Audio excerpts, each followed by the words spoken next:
4 महीने हो गए लगभग, लेकिन आगरा प्रशासन द्वारा मंदिर खोलने की अनुमति नहीं दी गई।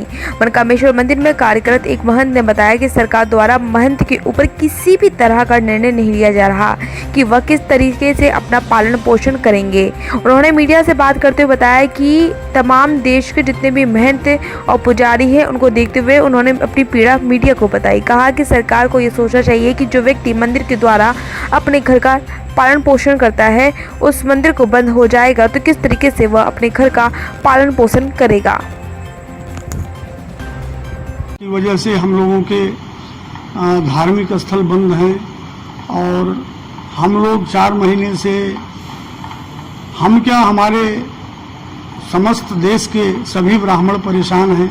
हमने तो सबके लिए कहा था कि कोई न कोई सरकार को व्यवस्था सोचनी चाहिए और उसके माध्यम से हमने अपनी बात सब लोगों तक पहुंचाने की कोशिश करी थी।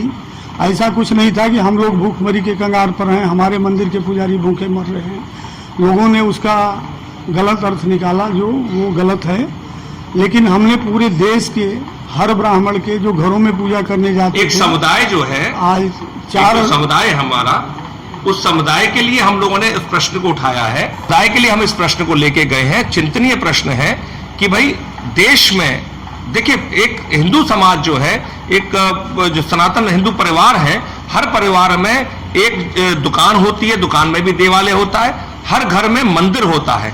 और आज हम लोगों के बहुत सारे परिवार ऐसे हैं, उनके घर में किसी ना किसी ब्राह्मण का आवागमन होता है, पंडित का आवागमन होता है कि पंडित जी आप आकर के पूजा कर दिया करिए, आपको 100 रुपया रोज हम आपको दे देंगे।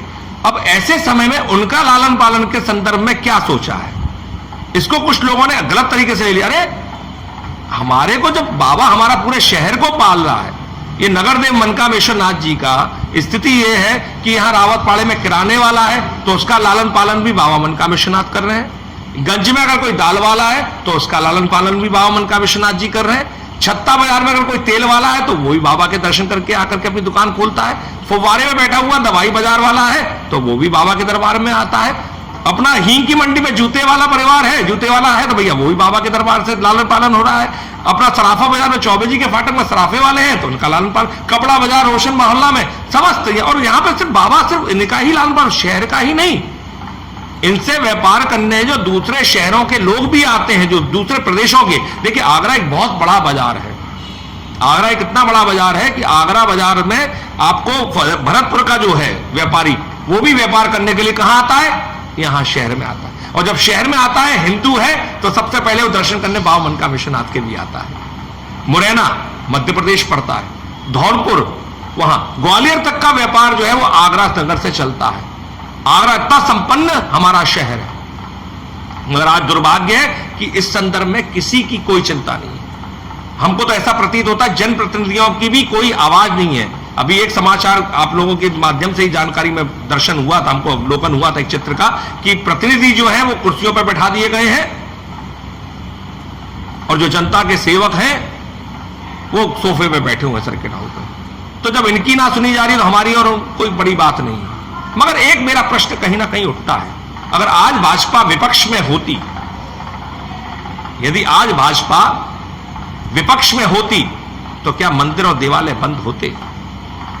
अगर अखिलेश यादव की सरकार या मायावती की सरकार यहां होती और केंद्र में अगर मनमोहन सिंह की सरकार होती तो क्या देवालय, हमारे जो मंदिर शिवालय हैं, ये बंद होते? ये परिक्रमा के लिए हमको सुप्रीम कोर्ट और हाई कोर्ट भागना पड़ता? अरे मैं ये चाहता हूं, ये जो इतने संगठन है, बजरंग दल है, विश्व हिंदू परिषद है, इनके कार्यकर्ता 50 लोग क्या परिक्रमा नहीं दे सकते?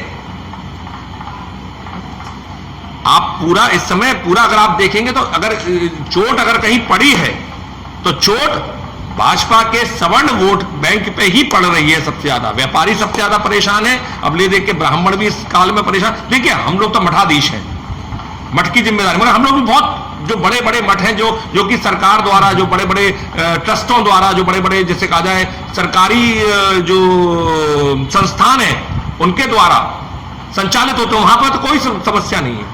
मगर जो छोटे छोटे जो गलियों में देवालय है, मैंने आपको बताया ना, हम सिर्फ एक हिंदुस्तान में सिर्फ मंदिर निरंतर बन रहे हैं। कॉलोनी बनती है, वहां मस्जिद नहीं बनती है, वहां गुरुद्वारा नहीं बनता है, वहां चर्च नहीं बनता है, बनता है तो क्या, मंदिर सबसे पहले बनता है।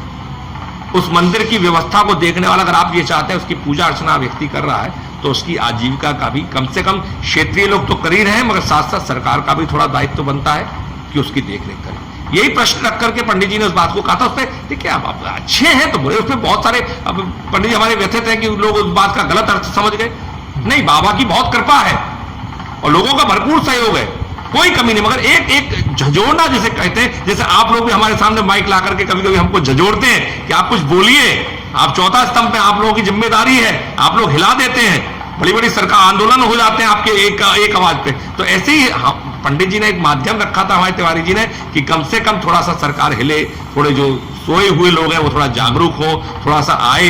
और देखिए, सबसे कोरोना में जैसे आप कह रहे हैं, कोरोना में कोई इलाज नहीं निकल के आ रहा है। कोई, मोदी जी ने, माननीय प्रधानमंत्री जी ने इस समय कहा कि जब तक कोरोना नहीं जाए आप मास्क अपना लीजिए, 2 गज की दूरी अपना लीजिए।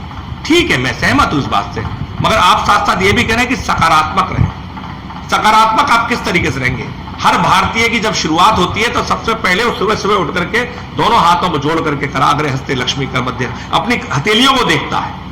जिस भारत में सबसे पहले उठ करके धरती को प्रणाम करना लिखा है, उसको सकारात्मकता बिना मंदिर जाए नहीं मिलती है। किसी भी भारतीय की जब शुरुआत होती है, हम जो सनातनी और हिंदूवादी लोग हैं, उनकी शुरुआती देवालय जाकर के होती है।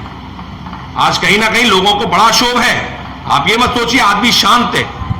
आदमी जो सत्ता में है और जो विपक्ष में है, वो भी भयभीत है। भयभीत इस बात से है कि अपनी आवाज को रखने के लिए वो सोचता कि मेरे ऊपर मुकदमा नहीं लग जाए। आज आप मुझसे प्रश्न करें, मैं इस बारे में बोला तो मैं भी इतने मुखरता से नहीं कह पा रहा हूं।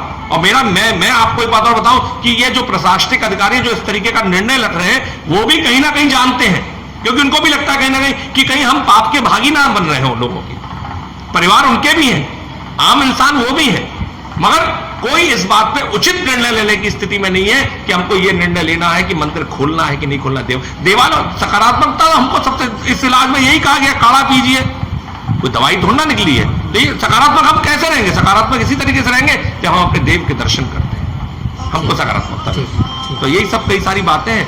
आशा है आप लोग इस प्रश्न को अच्छे से उठाएंगे। लेटेस्ट खबरों से जुड़े रहने के लिए देखें हमारा YouTube चैनल, करें लाइक, शेयर, सब्सक्राइब।